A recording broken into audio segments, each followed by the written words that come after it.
Welcome. In this video, I'll show you how to change your filters in Pipedrive. All right.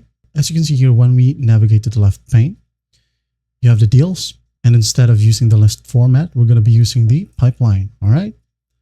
Down here, as you can see, we have the option for filter. Just click on the drop down.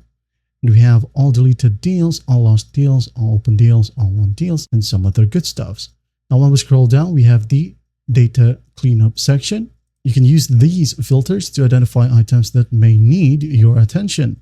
Access data cleanup overview for more details. When we click on this one, another page will open. You can review it one by one right here. Just click on the drop down and it will show you its items. All right. And going back, when you have it on list view, the way to filter it is just by going to this gear icon, click on it. All right. And just put a tick box if you want it to show in here, and untick a box right here if you don't want it to show in this list. Now, going back, if you have the forecast view, you also have the option to filter it. All right. Now, when you navigate to activities right here, as you can see, we have filter as well. You can filter it by owners or the ones that you have favorited.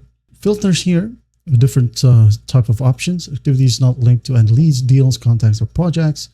Undone activities assigned to deactivated users, and some other options.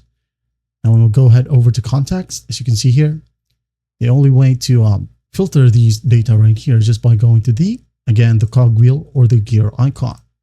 Same goes to organizations right here. If you do have products, all right, you can go ahead and click on this three dots and you have the export filter results right here. And that's basically it. All right. I hope this video helps and I'll see you in the next one.